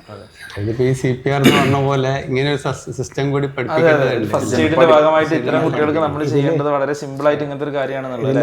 ഈ ടീച്ചേഴ്സിന്റെ ട്രെയിനിങ് പറഞ്ഞാൽ കഴിഞ്ഞ മാസം ഞങ്ങൾ വയനാടാണ് ട്രെയിനിങ്, അതായത് ടൈപ്പ് 1 ഡയബറ്റീസുള്ള കുട്ടികളെ ക്ലാസ് ടീച്ചേഴ്സിനെ സെലക്ട് ചെയ്തിട്ട് 50ഓളം ടീച്ചേഴ്സിനെ സെലക്ട് ചെയ്തിട്ടാണ് ട്രെയിനിങ് കൊടുത്തത്. അന്ന് ഉച്ചയ്ക്ക് ഈ ടീച്ചേഴ്സിനെ കൊണ്ട് നമ്മൾ എന്ത് ചെയ്തു, ഈ കുട്ടികളെ ഇൻസുലിൻ വെപ്പിച്ചു. അവരെ കയ്യിലുള്ള ഇൻസുലിൻ കൊണ്ട് ഇൻസുലിൻ വെപ്പിച്ചു. പക്ഷേ അന്ന് ഈ ക്ലാസ്സും കേട്ട് ഇൻസുലിനൊക്കെ വെച്ചപ്പോൾ ആ ടീച്ചേഴ്സ് പൊട്ടിക്കരയുക ചെയ്ത്. അതായത് ഒരു വർഷത്തോളമായിട്ട് ഈ കുട്ടി എൻ്റെ മുമ്പിൽ ഇരിക്കുന്നുണ്ട്, പക്ഷെ എനിക്ക് അറിയുന്നില്ല ഈ കുട്ടി ഇത്രത്തോളം പ്രശ്നങ്ങൾ അനുഭവിക്കുന്നുണ്ട്. എന്നിട്ട് ആ മോനെ, അതായത് എൻ്റെയൊക്കെ മോനെ ക്ലാസ് ടീച്ചർ കെട്ടിപ്പിടിച്ചിട്ട് കരഞ്ഞിട്ട് വിടാതെ നിന്നൊരു സന്ദർഭമൊക്കെ ഈ സമയത്ത് ഓർക്കുകയാണ് അത് പറയുന്നത്. അതാണ് ഇതിലൊരു പ്രധാന ഘടകം എന്ന് പറയുന്നത്. പിന്നെ ഈ ഓർഡറിന്റെ കാര്യം പറയുകയാണെങ്കിൽ ഇപ്പോൾ അടുത്തുള്ള സ്കൂളുകളിൽ കുട്ടികൾക്ക് പ്രവേശനം കൊടുക്കണം എന്നുള്ളൊരു ഓർഡറുണ്ട്. SSLC plus two. അതെ, അതായത് ദീർഘദൂര യാത്ര ബസ്സിൽ പറ്റാത്തതിൻ്റെ ഒരു സാഹചര്യത്തിലാണ്. പക്ഷേ ഇത് സർ ഇപ്പോൾ നമ്മളിപ്പോൾ ഒരുപാട് ഡിസ്കസ് ചെയ്തു. ഇപ്പോൾ സൊസൈറ്റി ഈസ് ഡൂയിങ് ഗുഡ്, അവർ അതിനോട്ടുള്ള അവയർനെസ് ക്രിയേഷൻ നടക്കുന്നുണ്ട്. പക്ഷേ ഇതൊരു കേരളത്തിൽ മാത്രമുള്ളൊരു പ്രോബ്ലം അല്ലല്ലോ, ഈവൻ ഇന്ത്യയിൽ മാത്രമുള്ളൊരു പ്രോബ്ലം അല്ല. ഒരു പക്ഷേ നമ്മളെക്കാളും ടെക്നോളജിക്കലി അഡ്വാൻസ്ഡ് ആയിട്ടുള്ള ഹെൽത്ത് കെയറിന് മികച്ചു നിൽക്കുന്ന രാജ്യങ്ങളിലൊക്കെ ഇത്തരം പ്രശ്നങ്ങൾ എല്ലാവർക്കും US-ലും യൂറോപ്പിലൊക്കെ ഉണ്ടാവും. അവരെങ്ങനെയാണ് ഇതിനെ പ്രോബ്ലി അഡ്രസ് ചെയ്യുന്നത്? ആൻഡ് നമുക്ക് അവരിൽ നിന്ന് ലേൺ ചെയ്തെടുക്കേണ്ട എന്തെങ്കിലുമൊക്കെ ഉണ്ടോ, or are we at the top? കേരളത്തിനെ കുറിച്ച് പറയും. ഇപ്പോൾ ടോട്ടൽ ഇന്ത്യയിൽ എടുക്കുകയാണെങ്കിൽ കേരളം മികച്ചതാണ്, പറയാതിരിക്കാൻ വഴിയാണ്. 2017 മിഠായി എന്നുള്ള പദ്ധതി സ്റ്റാർട്ട് ചെയ്യുന്നത്. അന്ന് കുറച്ച് കുട്ടികളുണ്ടായിരുന്നുള്ളൂ. അന്ന് ഗവൺമെൻറ് അലോട്ട് ചെയ്തൊരു എമൗണ്ടിലേക്ക് എന്ത് ചെയ്യുന്നു, അന്ന് മുതൽ കുട്ടികൾക്ക് ഏറ്റവും നല്ല ഇൻസുലിൻ, ഈ പറയുന്ന ഫിയാസ്പ്, എക്ട്രാപ്പിഡ്, നോവോറാപ്പിഡ് പോലത്തെ വെസ്റ്റേൺ സ്റ്റാൻഡേർഡിലെ ഇൻസുലിൻ കഴിഞ്ഞ ഏപ്രിൽ മാസം വരെ കുട്ടികൾക്ക് കിട്ടിക്കൊണ്ടിരുന്നു. കഴിഞ്ഞ 2025 ഏപ്രിൽ കിട്ടിയിരുന്നു. കഴിഞ്ഞ ഏപ്രിൽ മുതൽ ഇതൊക്കെ നിർത്തലാക്കി. അതിന് പകരം ഗവൺമെൻറ് കുറേ ഫണ്ടിൻ്റെ കാര്യങ്ങൾ, പല ഇഷ്യൂസ് ഉണ്ടാവാമല്ലോ. സ്വാഭാവികമായിട്ട് ഇത് നമ്മൾ അറിയിച്ചു കൊടുക്കേണ്ട ബാധ്യതയും കൂടി നമുക്കുണ്ട് ഇപ്പോൾ ഗവൺമെൻറ്റിന്. പക്ഷെ അത് ഉത്തരവാദിത്തപ്പെട്ടവർ അറിയിക്കുന്നില്ല എന്നുള്ളൊരു ചെറിയൊരു വിഷമം കൂടി എന്നെ സംബന്ധിച്ചിടത്തോളം. അപ്പോൾ ഇതിന് ശേഷം കഴിഞ്ഞ ഏപ്രിൽ മുതൽ കൊടുക്കുന്ന ഇൻസുലിൻ എന്ന് പറഞ്ഞാൽ കൺവെൻഷണൽ ഇൻസുലിൻ എന്ന് പറയും, എക്ട്രാപ്പിഡ് പോലത്തെ ഷോർട്ട് ആക്ടിംഗ് എന്ന് പറയുകയാണെങ്കിലും കുട്ടികളെ സംബന്ധിച്ച് ലോങ് ആക്ടിംഗ് ആണ്. ഈ പറയുന്ന ഇടയ്ക്കൊരു സ്നാക്സ് കഴിക്കും, ഇടയ്ക്കൊരു മുട്ടായി കൊടുക്കുമ്പോൾ കൊടുക്കാൻ പറ്റിയൊരു ഇൻസുലിൻ അല്ല, അപ്പോൾ ഡൗൺ ആവും. ഇതിന് കമ്പാരിറ്റീവ്ലി ലോങ് ആക്ടിങ് 6-8 മണിക്കൂർ ആക്ഷൻ ഉണ്ട്. ഈ കുട്ടി സ്കൂളിലിരിക്കുന്ന സമയത്ത് എന്ത് ചെയ്യുക, ഹൈപ്പോഗ്ലൈസിമിലേക്ക് പോകാം. മറ്റൊന്ന് ഇപ്പം കൊടുത്തുകൊണ്ടിരിക്കുന്ന ഇൻസുലിൻ 20-30 മിനിറ്റ് മുന്നേ കുട്ടികൾക്ക് കൊടുക്കണം. ഈ ലഞ്ച് ബ്രേക്ക് 1 മണിക്കൂറിൻ്റെ ഇടയിൽ കുട്ടി ഈ ഇൻസുലിൻ അടിച്ചിട്ട് 20 മിനിറ്റ് ഭക്ഷണം മുന്നിൽ വെച്ച് കാത്തും. ഇതൊക്കെ പ്രാക്ടിക്കൽ അല്ലാത്ത കാര്യങ്ങളാണ്. പക്ഷേ സമൂഹം ഇത് കിട്ടുന്നുണ്ട്. അപ്പോൾ ഒരു കാര്യം ജസ്റ്റ് ഒന്ന് ചോദിച്ചോട്ടെ, ഇപ്പം നേരത്തെ പറഞ്ഞ ഒരു ക്വാളിറ്റി ഇൻസുലിൻ ഉണ്ടല്ലോ, അതുണ്ടെങ്കിൽ ഇപ്പോൾ നമ്പർ ഓഫ് ഇൻസുലിൻ ഡോസസ് അവരെടുക്കേണ്ടത് കുറയുന്നുണ്ട്. ഡോസ് കുറയല്ല, കുട്ടികൾക്ക് എന്ത് ചെയ്യാൻ, കുട്ടികളുടെ ഷുഗേഴ്സ് നോർമലാക്കി വെക്കുകയും ഷുഗർ കൂടുന്നതും കുറയുന്ന ഹൈപ്പോഗ്ലൈസിമിയ ഹൈപ്പർഗ്ലൈസിമിയ തടയാൻ ഉപയോഗപ്പെടുന്ന രൂപത്തിൽ അല്ലെങ്കിൽ ഇത് കംഫർട്ടബിൾ ആയിട്ടുള്ള ഇൻസുലിൻ. മനസ്സിലായി. ഞാൻ ഡോസ് എന്നുള്ളതുകൊണ്ട് ഞാൻ ഉദ്ദേശിച്ചത് മേ ബി കുറച്ചും കൂടി പറയുകയാണെങ്കിൽ ഈ പറഞ്ഞൊരു 10-12 കുത്തിന് പകരം കുത്തുകൾ കുറക്കാൻ അതല്ല ഉദ്ദേശിച്ചത്. ഫോർ എക്സാമ്പിൾ, ഒരു കുട്ടിക്ക് ഒരു 10 യൂണിറ്റ് രാവിലെ, 10 യൂണിറ്റ് ഉച്ചക്ക്, 10 യൂണിറ്റ് രാത്രി വേണ്ട ഒരു കുട്ടിയാണെന്ന് കരുതാം. ഈ കുട്ടീനെ സംബന്ധിച്ച് ജസ്റ്റ് ഭക്ഷണം കഴിക്കുന്നതിന് തൊട്ട് മുന്നേ പോയിട്ട് എന്ത് ചെയ്താൽ മതി, ഇൻസുലിൻ അടിച്ച് ഭക്ഷണം കഴിക്കും. ചെറിയ കുട്ടികളാണല്ലോ. ഇപ്പം കൊടുക്കുന്ന ഇൻസുലിനാണ് 20 മിനിറ്റോളം അല്ല 20 മിനിറ്റ്സ് നമ്മൾ വെയിറ്റ് ചെയ്യണം. സെക്കൻഡ് തിങ്, ഇതിൻ്റെ ഈ മുന്നേ കൊടുത്തിരുന്ന ഇൻസുലിൻ, ഫിയാസ്കോ പോലത്തെ ഇൻസുലിൻ ആകെ 3 to 4 hours ആക്ഷൻ ഉള്ളൂ. അതുകൊണ്ട് തന്നെ ഉച്ചക്ക് ഭക്ഷണം കഴിക്കുമ്പോൾ കുട്ടിയൊക്കെ രണ്ടാമത് കൊടുക്കാനുള്ള ഡോസിൻ്റെ ടൈമായി. അതുകൊണ്ട് കംഫർട്ടബിളായിട്ട് കൊടുക്കാം. ഇനി കുട്ടി സ്കൂളിലേക്ക് പോകുന്ന സമയത്ത് അല്ലെങ്കിൽ കളിക്കാൻ പോകുന്ന സമയത്ത് എന്ത് ചെയ്യാം, സ്നാക്സ് കൊടുക്കുക, സ്നാക്സ് കഴിഞ്ഞ് ഷുഗർ കൂടുതൽ ആ സമയത്ത് കൊടുക്കാം. പക്ഷേ ആ ഒരു ലക്ഷറി ഇതിനുണ്ടാവില്ല, കാരണം ആ സമയത്ത് ഒരു എക്സ്ട്രാ ഡോസ് കൊടുത്ത് കുറഞ്ഞു പോകും. നേരത്തെ ചോദിച്ചാൽ ഒരു വെസ്റ്റേൺ കൺട്രീസിനെ കുറിച്ച് ചോദിച്ചല്ലോ. വെസ്റ്റേൺ കൺട്രീസിൽ അനലോഗ് ഇൻസുലിനാണ് സ്റ്റാൻഡേർഡ് ഓഫ് കെയർ. ഇത് വർഷങ്ങളായിട്ട് അവർ കൊടുത്തുകൊണ്ടിരിക്കുകയാണ്. അതുപോലെ തന്നെ എല്ലാ കുട്ടികൾക്കും CGM, കണ്ടിന്യൂസ് ഗ്ലൂക്കോസ് മോണിറ്ററും ഇൻസുലിൻ പമ്പ് നമ്മളിവിടെ ഡിസ്കസ് ചെയ്യാത്തൊരു സാധനമാണ്. ഇത് കുട്ടികൾക്ക് കിട്ടിക്കൊണ്ടിരിക്കുകയാണ്. അതുകൊണ്ട് തന്നെ അവിടുത്തെ കുട്ടികൾ മീൻസ് അവർ വലുതാകുമ്പോഴേക്ക് 80-90 വയസ്സ് വരെ കുട്ടികൾ ജീവിക്കുന്നുണ്ടെങ്കിൽ, ദാറ്റ് മീൻസ് അവിടെ ലൈഫ് എക്സ്പെക്റ്റൻസി ഉണ്ടെങ്കിൽ ടൈപ്പ് 1 ഡയബറ്റീസ്. ഇന്ത്യയിൽ നിങ്ങൾക്ക് സെർച്ച് ചെയ്താൽ മനസ്സിലാവും, life expectancy of type 1 diabetes ഉള്ള ഒരാൾക്കുള്ള 40 years ആണ്, 40 വർഷമാണ് പറയുന്നത്. ഇനി ആ കുട്ടി 40 വർഷം ക്രോസ് ചെയ്തു എന്ന് വിചാരിക്കുക, ക്രോണിക് ഡയബറ്റീസിൻ്റെ ക്രോണിക് കോംപ്ലിക്കേഷൻ കൂടിയാണ് ഈ കുട്ടി ജീവിക്കുന്നത്. ഈ കുട്ടി എന്ന് പറഞ്ഞാൽ അപ്പോഴത്തെ മുതിർന്നവനായി. ഫോർ എക്സാമ്പിൾ, ഒന്നിക്കൽ കാല് നഷ്ടപ്പെട്ട രൂപത്തിൽ, അല്ലെങ്കിൽ കണ്ണിന് ഷുഗർ ബാധിച്ച രൂപത്തിൽ, അല്ലെങ്കിൽ ഒരു കാർഡിയാക് ഇവൻ്റ് രൂപത്തിൽ, അല്ലെങ്കിൽ ഒരു ഡയലൈസ് ചെയ്യുന്ന രൂപത്തിൽ, അല്ലെങ്കിൽ ഉണങ്ങാത്ത മുറിവുകളുടെ രൂപത്തിൽ. ഇത് സാധാരണ ഡയബറ്റീസ് നമ്മളെപ്പോഴാണ് കണ്ടുവരുന്നത്? ഒരു 40 വയസ്സുള്ള ഒരാൾക്ക് ഡയഗ്നോസ് ചെയ്ത് കഴിഞ്ഞാൽ 60-70 വയസ്സിൽ കാണുന്ന സാധനമാണ് 40 വയസ്സുള്ള കുട്ടി കാലില്ലാതെയും കണ്ണിൻ്റെ നഷ്ടപ്പെട്ടും ലേസറടിച്ചും നടക്കേണ്ട അവസ്ഥ വരുന്നത്. അപ്പോൾ ഈ ഒരു സിറ്റുവേഷൻ നമ്മുടെ നാടും വെസ്റ്റേൺ കൺട്രീസ് തമ്മിൽ ഡിഫറൻസ് ഉണ്ടാക്കുന്നത് ഈ 3 സംഭവങ്ങളാണ്. അവർക്ക് എന്ത് ചെയ്യുക, ചെറിയ പ്രായത്തിന് ഗവൺമെൻറ് സെക്ടറിൽ തന്നെ അനലോഗ് ഇൻസുലിൻ കിട്ടും. അവിടെ ഡിസബിലിറ്റി കാറ്റഗറിയിലാണ് ഇത് പെടുത്തിയിരിക്കുന്നത്. സെൻസേഴ്സ് കിട്ടുന്നു, ഇൻസുലിൻ പമ്പ് കിട്ടുന്നു. അപ്പോൾ അവർ നോർമൽ ലൈഫാണ്. ഫോർ എക്സാമ്പിൾ, ഇപ്പോൾ നമുക്കറിയാം നാച്ചോ ഫെർണാണ്ടസിനെ പോലത്തെ റിയൽ മാഡ്രിഡിൻ്റെ പ്ലെയർ, വസീം അക്രമിനെ പോലത്തെ, വസീം അക്രം ആക്ച്വലി ആ ഒരു കാറ്റഗറി പെടുന്നില്ല, ടൈപ്പ് 1 ആണെങ്കിലും അവരൊക്കെ ടൈപ്പ് 1. നാച്ചോ ഫെർണാണ്ടസ് ഒക്കെ ടൈപ്പ് 1 ആണ്. അതുപോലെ ഒരുപാട് പേരുകളുണ്ട്. പേര് ഞാൻ പറയുന്നത് യൂട്യൂബിൽ അങ്ങനെ നമുക്ക് ഇന്ത്യയിൽ കുറച്ച് അധികം കാണിച്ചാലും പറ്റത്തില്ല ഈ ഒരു ഫീൽഡിൽ. കാരണം അവർ പമ്പും വെച്ചിട്ട് ഫുട്ബോൾ കളിക്കാൻ പോവാണ്. അവർക്ക് പറ്റും. കാരണം എന്താ, കുറയുന്ന സമയത്ത് ഓട്ടോമാറ്റിക്കലായിട്ട് അവരുടെ ബോഡിയിൽ നിന്ന് ഇൻസുലിൻ കിട്ടിക്കൊണ്ട്. പമ്പ് നമ്മൾ എത്രത്തോളം, ഇപ്പോൾ CGM കാര്യം പറഞ്ഞ കോസ്റ്റ്ലിയാണ്, പമ്പ് നമ്മൾ എത്രത്തോളം ഇൻസുലിൻ പമ്പ് യൂസ് ചെയ്യുന്നുണ്ട്? ജനറലി ഇൻസുലിൻ പമ്പ് കേരളത്തിൽ <2% കുട്ടികളെ യൂസ് ചെയ്യുന്നുള്ളൂ. കാരണം അപ്രോക്സിമേറ്റ് കോസ്റ്റ് എന്ന് പറയുന്നത് പമ്പിൻ്റെ കോസ്റ്റ് തന്നെ ഒരു 4 to 6 lakhs ആണ്. അത് കഴിഞ്ഞ് അതിൻ്റെ കൺസ്യൂമേഴ്സ് എവറി മന്തിൽ ഒരു 15,000-20,000 അടുത്ത് കൺസ്യൂമർ കോസ്റ്റ് വരും. പക്ഷേ അതിൻ്റെ ലക്ഷറി എന്താണെന്ന് പറഞ്ഞാൽ ഇപ്പോൾ ആർട്ടിഫിഷ്യൽ പാങ്ക്രിയാസ് പോലെയാണ് അത് വർക്ക് ചെയ്യുന്നത്. ദാറ്റ് മീൻസ് നമ്മൾ നേരത്തെ CGM കുറിച്ച് പറഞ്ഞ പോലെ 80-ന്റെ 150 നമ്മൾ സെറ്റ് ചെയ്ത് വെച്ച് കഴിഞ്ഞാൽ നമ്മളിപ്പോൾ എന്തായിക്കോട്ടെ, ജ്യൂസ് കുടിച്ചാലും ശരി, കേക്ക് കഴിച്ചാലും ശരി, 150-ന്റെ മുകളിൽ പോകുമ്പോൾ ഓട്ടോമാറ്റിക്കലായിട്ട് ഇൻസുലിൻ ഇങ്ങനെ ഡെലിവറി ചെയ്തുകൊണ്ടിരിക്കും.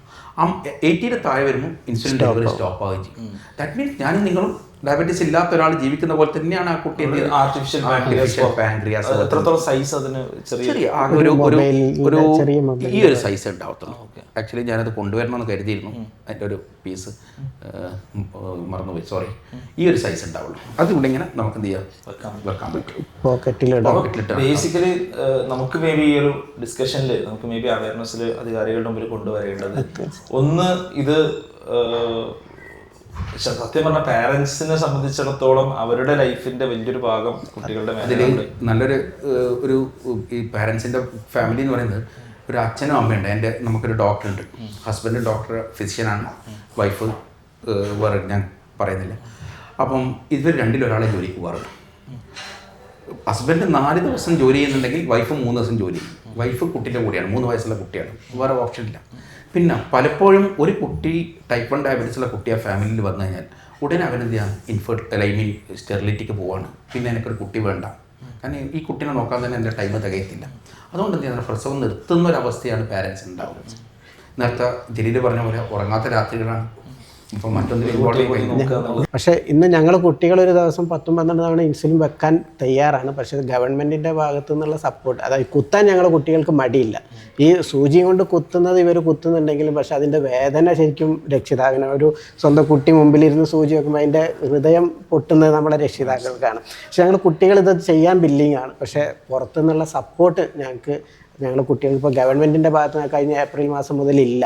ഇപ്പോൾ പുറമെ നിന്ന് അത്രയും ഇത് എഫേർട്ട് എടുത്തിട്ടാണ് ഓരോ പേരൻസും ഇതിന് ഈ ചികിത്സയുമായിട്ട്. പക്ഷേ കേരളത്തിൽ നിങ്ങൾ പറഞ്ഞതുപോലെ ഒരു 6000 to 8000 സ്റ്റുഡൻസ് ആണ് ഉള്ളത്. അതെ, ഇത് വളരെ ഈസിലി കൈകാര്യം ചെയ്യാൻ പറ്റും, ഗവൺമെന്റിന് ലഭ്യമാക്കാവുന്നതേ ഉള്ളൂ എന്നുള്ളതാണ് എനിക്ക്, അല്ലെങ്കിൽ അറ്റ്ലീസ്റ്റ് ഒരു സബ്സിഡൈസ്ഡ് ആയിട്ടെങ്കിലും കുട്ടികൾക്ക് എത്തിക്കാവുന്നതേ ഉള്ളൂ എന്നാണ് തോന്നുന്നത്. ഇവരൊരു ഫ്യൂച്ചർ സ്റ്റഡീസ് അല്ലെങ്കിൽ അവരുടെ ഒരു ജോലികളുമായി ബന്ധപ്പെട്ടിരുമ്പോൾ എന്തൊക്കെ കൺസേൺസ് ഉണ്ടോ? അവിടെ നമുക്ക് എന്തെങ്കിലും ഒരു സപ്പോർട്ട് സിസ്റ്റം അവൈലബിൾ ആണോ? ഇപ്പം നിലവിൽ നമുക്കിപ്പോൾ ഡിസബിലിറ്റിയിലേക്ക് കുട്ടികൾ സത്യത്തിൽ ഇതിൽ പാൻക്രിയാസിന് ഒരു ബീറ്റാ സെൽസ് ഇൻസുലിൻ ഉൽപ്പാദനം ഇല്ല. ഒരു അവയവം ശരിക്കും ഡെഡാണ്. പക്ഷേ പുറമെ ഞങ്ങളെ കുട്ടികളെ കാണുമ്പോൾ യാതൊരുവിധ പ്രശ്നങ്ങളും ഇല്ല. അപ്പോൾ നിലവിൽ ഇത് ഡിസബിലിറ്റി അല്ല, ഇന്ത്യയിൽ ഇത് ഡിസബിലിറ്റി കാറ്റഗറി. പുറത്ത് UK-ലും പുറമെ എല്ലാ രാജ്യങ്ങളിലും അതാണ് സാറ് നേരത്തെ പറഞ്ഞത്. അവിടെ ഇത് ഡയഗ്നോസ് ചെയ്ത പാടനെ ഈ ഇൻസുലിൻ പമ്പും CGM-ഉം അതുമുതൽ ഗവൺമെൻറ് ഫ്രീ ആയിട്ട് കൂടെ, എഡ്യൂക്കേഷൻ ഫ്രീ ആണ്, അവർക്ക് ജോലി വരെ ആക്കി കൊടുക്കാം. പക്ഷെ കേരളത്തിൽ നേരെ അല്ല, നമ്മുടെ ഇന്ത്യയിൽ ഇതിനുള്ളൊരു, അതായത് ഇത് ഡിസബിലിറ്റിയിലേക്ക് വന്നിട്ടില്ല. ഇപ്പോൾ ആകെ 21 കാറ്റഗറിയാണ് ഡിസബിലിറ്റിയിലുള്ളത്. അതിൽ ഡയബറ്റീസ്, ഇത് പറഞ്ഞ പോലെ ഈ ടൈപ്പ് 1 ഡയബറ്റീസിനെയും ഈ ഡയബറ്റീസ് ഗണത്തിൽ പെടുന്ന ഓർഗൻ ഡെഡാണ്. പക്ഷെ അത് പുറമെ കാണുന്നില്ല. അതുകൊണ്ട് ഇപ്പോൾ പറയുന്നത് അത് ഈ പാൻക്രിയാസ് മാറ്റി വെക്കാം എന്നൊക്കെയാണ് നമ്മളോട് പറയുന്നത്. പക്ഷേ ഓർഗൻ മാറ്റി വെക്കുന്നത് സക്സസ് അല്ല. ഏറി വന്ന 10 വർഷം അല്ലെങ്കിൽ 11 വർഷമാണ് കുട്ടികൾ ജീവിച്ചിരിക്കുള്ളൂ. പക്ഷെ അതിൽ നല്ല ഇൻസുലിൻ വെച്ച് കഴിഞ്ഞാൽ ഈ പറഞ്ഞ മാതിരി ആയുസ് കൂടുതലാണ്. അപ്പോൾ ആ രീതിയിലേക്ക് എന്തായാലും പാരൻസ് പോകാൻ. അപ്പോൾ ഇത് ഡിസബിലിറ്റി കാറ്റഗറിയിൽ ഉൾപ്പെടുത്തി സാറ് പറഞ്ഞ പോലെ ഇത് ഈ കുട്ടികളുടെ വിദ്യാഭ്യാസ കാര്യത്തിലാണെങ്കിലും അവർക്ക് ജോലിയിലേക്കാണെങ്കിലും ഒക്കെ കഴിഞ്ഞാൽ ഈ പറഞ്ഞ പോലെ പാരൻസിനൊരു മനസ്സമാധാനത്തോട് കൂടിയിട്ട് ജീവിക്കാൻ കഴിയും. ഈ പറഞ്ഞ പോലെ നമ്മുടെ പുതിയ ടെക്നോളജികൾ, ഇൻസുലിൻ പമ്പ്, CGM പോലുള്ള ടെക്നോളജികൾ സ്ഥിരമായി കിട്ടുകയും പ്ലസ് ഈ ഒരു ഡിസബിലിറ്റി കാറ്റഗറിയിലോട്ട് മറ്റു ഈ കുട്ടികളെ നമുക്ക് കൊണ്ടുവരാൻ സാധിക്കുകയും ചെയ്താൽ അവർക്ക് ഫ്യൂച്ചറിന് നോർമൽ ഒരു ഡയബറ്റീസ് ഇല്ലാത്ത ഒരു നോർമൽ കുട്ടിയെ പോലെയാണ്. അവർക്ക് ഏത് കോമ്പറ്റേറ്റീവ് എക്സാമും ഫേസ് ചെയ്യാം. JEE ആയി കഴിഞ്ഞാൽ, നീറ്റ് ആയി കഴിഞ്ഞാൽ ഏതും ഫേസ് ചെയ്യാം. കാരണം അവരെ സംബന്ധിച്ചിടത്തോളം പമ്പ അവിടെ കിടക്കുന്നുണ്ട്, ആനുകൂല്യങ്ങൾ കിട്ടുന്നുണ്ട്. എക്സാംസിൽ ഇതൊക്കെ അലൗഡ് അല്ലാത്ത പ്രശ്നം ഇല്ല. അത് ഉണ്ടായിരുന്നു നിലവിൽ. പോകുമ്പോൾ നമ്മൾ എക്സാം ഹാളിലേക്ക് കയറുന്നതിൻ്റെ മുമ്പ് ഇൻവിജിലേറ്ററിനെ ഇതെല്ലാം ഏൽപ്പിക്കണമെന്നുണ്ടായിരുന്നു. പക്ഷെ അത് ഒരു കുട്ടി ഷുഗർ കുറഞ്ഞു പോയിട്ട് ഭയങ്കര കോംപ്ലിക്കേറ്റഡ് ആയൊക്കെ ചെയ്ത് ശ്രദ്ധപ്പെട്ടതുകൊണ്ട് അതും ഞങ്ങൾ വിദ്യാഭ്യാസ വകുപ്പിന് ഇതാക്കിയിട്ട് അതൊരു ഉത്തരവായിട്ടുണ്ട്. അതായത് ഇവർക്ക് ചോക്ലേറ്റ്, ഇൻസുലിൻ പമ്പ്, CGM എല്ലാം എക്സാം ഹാളിലേക്ക് കയറ്റാൻ പെർമിഷന് നമ്മൾ ഓർഡർ അടക്കം അത് കൈകാര്യം ചെയ്തിട്ടുണ്ട്. ആ രീതിയിൽ അത് മുന്നോട്ട് പോകുന്നുണ്ട് എഡ്യൂക്കേഷൻ. ഇതിനേക്കാൾ ഉപരി ഇപ്പം കുട്ടികൾക്ക് ഈ ഒരു എഡ്യൂക്കേഷൻ കൊടുക്കേണ്ടതുണ്ട്. ശരിക്കും ഡോക്ടേഴ്സിനേക്കാളും കൂടുതൽ പാരൻസും ഈ കുട്ടികളും ആണല്ലോ ഇതിനെ കൺട്രോൾ ചെയ്തേ ഇരിക്കുന്നത്. എത്ര കറക്റ്റ് ഒരു ദിവസം എത്ര ഇൻസുലിൻ എടുക്കണമെന്ന് പറയാൻ പറ്റില്ല. അവർ കഴിക്കുന്ന ഭക്ഷണത്തിനനുസരിച്ചിട്ടാണല്ലോ. ഇത് വരുന്ന സമയത്ത് ഒന്ന് കുട്ടികളെ നല്ലോണം എഡ്യൂക്കേറ്റ് ചെയ്യണം, ഇതെങ്ങനെ കൺട്രോൾ ചെയ്യണം എന്നുള്ളത്. ഇത് പറഞ്ഞ് പാരൻസ് സ്ഥിരമായിട്ട് പറയുന്നതുകൊണ്ട് പാരൻസും മെൻ്റലി ഭയങ്കര എഫക്റ്റഡ് ആണ്. അപ്പോൾ ഇവർ തമ്മിൽ എപ്പോഴും ക്ലാഷ് വരുന്ന സിറ്റുവേഷൻ. അതിൻ്റെ ഒരു പ്രധാന പ്രശ്നം എന്ന് പറയുന്നത്, നമ്മൾ സാധാരണ ഒരു സ്കൂളിൽ നിന്ന് കുട്ടി വന്നു കഴിഞ്ഞാൽ ഒന്നുമില്ലേ നീ പോയി കളിക്കുക അല്ലെങ്കിൽ ഭക്ഷണം കഴിക്കുക എന്ന് പറയാം. ഇത് ഞങ്ങളെ സംബന്ധിച്ച് വന്നാടാ ഷുഗർ നോക്കിയോ, ഷുഗർ നോക്കിയിട്ട് ഇൻസുലിൻ വെച്ചോ നീ ഇനി ഞങ്ങൾ കാണാണ്ട് മിഠായി വാങ്ങി കഴിച്ചോ. ഷുഗർ കൂടിയാൽ കുട്ടികളോട് ദേഷ്യപ്പെടുകയാണ്. എന്താ നിന്റെ ഷുഗർ ഇത്ര കൂടിയ, നീ എന്താ മിഠായി ഞങ്ങൾ കാണാണ്ട് മധുരം കഴിച്ചോ. ഈ സെൻസർ ഉണ്ടെങ്കിൽ ഈ സെൻസർ വരെ നമ്മൾ കണ്ടുകൊണ്ടിരിക്കുക എന്നുള്ള കുട്ടികൾക്ക് ബോധ്യമാണല്ലോ. അപ്പോൾ ആ സമയത്ത് അവർക്ക് പ്രശ്നമാണ്. അതുകൊണ്ട് സെൻസർ ഒഴിവാക്കാനുള്ള ടെൻഡൻസി ശരിക്കും നല്ലൊരു മെന്റൽ ഹെൽത്ത് counselling സപ്പോർട്ട് പാരന്റ്സിന് വേണം. അതാണ് അപ്പൊ എപ്പോഴും വീട്ടിൽ ഭയങ്കര കുട്ടികളായിട്ട് പ്രശ്നം ഇതുമായി. പക്ഷെ അത് നമ്മളിപ്പോൾ ഈ സൊസൈറ്റി ഇറങ്ങി ഇത്തരം ട്രെയിനിങ് പ്രോഗ്രാമുകളൊക്കെ സാറെ പോലുള്ളവരുടെ നിർദ്ദേശമൊക്കെ കിട്ടുന്നതുകൊണ്ട് തന്നെ എങ്ങനെ കുട്ടികളുമായിട്ട് ഇടപഴകണം എന്നുള്ളത് ട്രെയിനിങ്ങിലൂടെ കിട്ടുന്നതുകൊണ്ട് ഒരു പരിധി വരെ ഇതുണ്ട്. ഇത് കൂടുതൽ ആളുകളിലേക്ക് ഇത്തരം പ്ലാറ്റ്ഫോമിലൂടെയുള്ള നമുക്ക് വേറെ ഇപ്പോൾ ഒരു 10 വർഷത്തോളം ഒരു കുട്ടിക്ക് ഒരു പ്രശ്നം ഉണ്ടാവില്ല. ഈ കുട്ടിക്ക് ഇൻസുലിൻ എടുത്താലും എടുത്തില്ലെങ്കിൽ എന്ത് നല്ലൊരു തോന്നൽ വരുന്നൊരു സിറ്റുവേഷൻ ഉണ്ടാവും. എന്ന് വെച്ചാൽ കുറഞ്ഞല്ലേ കൂടി, അപ്പം കുറച്ച് കഴിഞ്ഞാൽ കൊടുത്താൽ റെഡി ആവുമല്ലോ എന്നിരിക്കും. പക്ഷേ ഈ 10 വർഷത്തോളം കഴിയുമ്പോഴാണ് ഈ കുട്ടികളുടെ ഓരോ അവയവങ്ങളെ പറഞ്ഞ പോലെ അവയവങ്ങളെ ബാധിച്ചു തുടങ്ങിയാൽ അപ്പോഴാണ് ഇവർക്ക് റിയലൈസ് ചെയ്യുക നേരത്തെ ചെയ്താൽ മതിയായിരുന്നു, ശ്രദ്ധിച്ചാൽ മതി.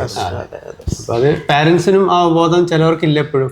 പക്ഷെ ആ ഒരു സമയത്താണ് സമൂഹം വരെ ഏറ്റെടുക്കുന്നത്. ഒരു കിഡ്നി ഫെയിലിയറായി ഡയാലിസിസ് ചെയ്യുമ്പോഴാണ് അവിടെ ഒരു കമ്മിറ്റി രൂപീകരിക്കുന്നു, ഫണ്ട് കണ്ടെത്തുന്നു, ഈ ചികിത്സക്ക്. പക്ഷെ ഇതിലേക്ക് എത്തേണ്ട സാഹചര്യമില്ല. തുടക്കത്തിൽ ചെറിയൊരു സപ്പോർട്ട്, അതായത് ഒരു ഇൻസുലിൻ അല്ലെങ്കിൽ ഒരു ഗ്ലൂക്കോമീറ്റർ അല്ലെങ്കിൽ സ്ട്രിപ്പ് അല്ലെങ്കിൽ ഒരു CGM ചെറിയൊരു സപ്പോർട്ട് കൊടുത്തു കഴിഞ്ഞാൽ ഒരു പ്രശ്നങ്ങളില്ല. ഇതൊക്കെ ഭാവിയിലേക്ക് നല്ലൊരു പ്രതിസന്ധി സമൂഹം തന്നെ ഒരു ഇതിലേക്ക് വരുന്ന രീതിയാണ് ഇതിൻ്റെ അവയർനെസ് ആണ് മെയിൻ. തീർച്ചയായിട്ടും നമുക്കൊരു പക്ഷേ ഈ ഒരു പ്രോഗ്രാമിലൂടെ നമ്മൾ ക്രിയേറ്റ് ചെയ്യാൻ ഉദ്ദേശിക്കുന്ന അവയർനെസ് ആണ്. എത്ര ആളുകൾ അത് കണ്ടു തീർത്തെന്ന് അറിയില്ല. പക്ഷേ ഒരുപാട് ലൈഫിൽ നിന്നുള്ള ഒരുപാട് അനുഭവങ്ങൾ ഇവിടെ പാരൻസും അതേപോലെ തന്നെ ഡോക്ടറും പങ്കുവെച്ചു. നമുക്ക് ഒരുപാട് എന്താ പറയാ, മറ്റേ ബെന്യാമിന്റെ കഥയിൽ പറയുന്നത് നമ്മൾ അനുഭവിക്കാത്ത ജീവിതങ്ങൾ കഥകളാണെന്ന് പറയാം.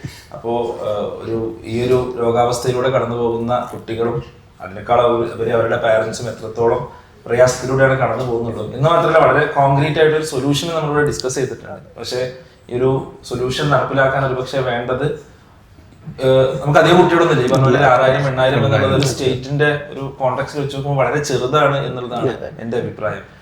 പക്ഷെ അവരെ സപ്പോർട്ട് ചെയ്യാൻ ഒരുപാട് ആളുകൾക്ക് മുന്നോട്ട് വരാൻ സാധിക്കും. കോർപ്പറേറ്റുകൾക്ക് അവരുടെ കോർപ്പറേറ്റ് സോഷ്യൽ റെസ്പോൺസിബിലിറ്റി ഫണ്ട് ഉപയോഗിച്ചിട്ട് മുന്നോട്ട് വരാൻ സാധിക്കും. ഗവൺമെന്റിന് സബ്സിഡൈസ്ഡ് ആയിട്ട് ഒരുപാട് കാര്യങ്ങൾ ചെയ്യാൻ സാധിക്കും. ഒരു പക്ഷേ ഈ ഒരു ഡിസ്കഷന്റെ ഔട്ട്കം ആയിട്ട് ആരെങ്കിലും ഇതെല്ലാം കേൾക്കുന്നുണ്ടെങ്കിൽ ടീച്ചേഴ്സിനും അവരുടെ കൂട്ടുകാർക്കും ടീച്ചേഴ്സിനും അവരുടെ കൂട്ടുകാർക്കും തീർച്ചയായിട്ടും വലിയൊരു പോയിന്റ് ആണ്. അവർക്ക് ഒരുപാട് കാര്യങ്ങൾ ഇതിൽ കോൺട്രിബ്യൂട്ട് ചെയ്യാൻ സാധിക്കും. അവരുടെ ആ ഒരു ഫ്രണ്ട്സിനൊന്ന് ചേർത്ത് നിർത്താനും അതേപോലെ വളരെ ബേസിക് ആയിട്ട് തന്റെ ക്ലാസ്സിൽ ഇങ്ങനത്തെ ഒരു കുട്ടി ഉണ്ടെങ്കിൽ എന്ത് ചെയ്യണം, ഒരു ഹൈപ്പോഗ്ലൈസീമിയ വന്നാൽ എന്നുള്ളത് ചെയ്തു കൊടുക്കാനും ഒരു ടീച്ചർക്കും സാധിക്കും. അപ്പോൾ ഇങ്ങനെയുള്ള എന്താ പറയുക എല്ലാവരെയും ഉൾക്കൊള്ളുന്ന ഒരു സ്കൂളും എഡ്യൂക്കേഷൻ സിസ്റ്റവും ഒരു സൊസൈറ്റി നമുക്ക് വേണം എന്നുള്ളതാണ് ഈ ഒരു ഡിസ്കഷൻ ഒരുപക്ഷെ മുന്നോട്ട് വെക്കുന്ന ഏറ്റവും പ്രധാനപ്പെട്ട ഒരു പോയിന്റ്. എന്തായാലും ഈ ഒരു ചർച്ചയിൽ വന്നതിനും ഞാൻ ഒരുപാട് കാര്യങ്ങൾ നമുക്ക് പറഞ്ഞു തന്നതിനും എല്ലാവർക്കും ഡോക്ടർക്കും പാരൻസിനും നന്ദി പറയുകയാണ്. നിങ്ങളുടെ എല്ലാവരുടെയും പരിശ്രമങ്ങൾ ഏറ്റവും നല്ല രീതിയിൽ വിജയിക്കട്ടെ എന്നുള്ളത് ആത്മാർത്ഥമായി ആശംസിക്കുകയാണ്, പ്രാർത്ഥിക്കുകയാണ്. ഞങ്ങൾക്കും ഇത്തരം ഒരു പ്ലാറ്റ്ഫോം ഒരു സൊസൈറ്റിക്കും അതുപോലെ തന്നെ ഡോക്ടർക്കും ഞങ്ങൾക്കും ഈ കാര്യങ്ങളൊക്കെ പറയുക ഒരു അവസരം തന്നതിനും ഞങ്ങളും പ്രത്യേകം തീർച്ചയായിട്ടും നമ്മുടെ റെസ്പോൺസിബിലിറ്റി ഏറ്റവും പറഞ്ഞ പോലെ ഞാൻ പൊതുവെ പറഞ്ഞല്ലോ എഡ്യൂക്കേഷൻ റിലേറ്റഡ് കാര്യങ്ങളാണ് നമ്മൾ ചർച്ച ചെയ്യാറുള്ളത്. പക്ഷേ ഹെൽത്ത് എന്നുള്ളത് നമ്മുടെ കുട്ടികളുമായി ബന്ധപ്പെട്ട ഒരു കാര്യമായതുകൊണ്ട് തന്നെ ഈ ഒരു ചർച്ച ഒരുപാട് ആളുകളുടെ എത്തും എന്നുള്ളതും തീർച്ചയായിട്ടും നിങ്ങളുടെ അഭിപ്രായങ്ങളും കമന്റുകളൊക്കെ രേഖപ്പെടുത്തുക. അതെല്ലാം നമ്മൾ നോക്കുന്നത് കാണുന്നതായിരിക്കും. എങ്ങനെ നമുക്ക് ഈ ഒരു ഗ്രൂപ്പ് ഓഫ് സ്റ്റുഡൻസിനെ കുട്ടികളെ സഹായിക്കാൻ പറ്റും എന്നുള്ളത് തീർച്ചയായിട്ടും നമ്മളൊരു ലാർജർ ഫോർത്തിൽ ഡിസ്കസ് ചെയ്യേണ്ടതാണ്. എന്തായാലും ഈ ഒരു ഡിസ്കഷൻ കൂടെ അവസാനിപ്പിക്കുകയാണ്. Thank you.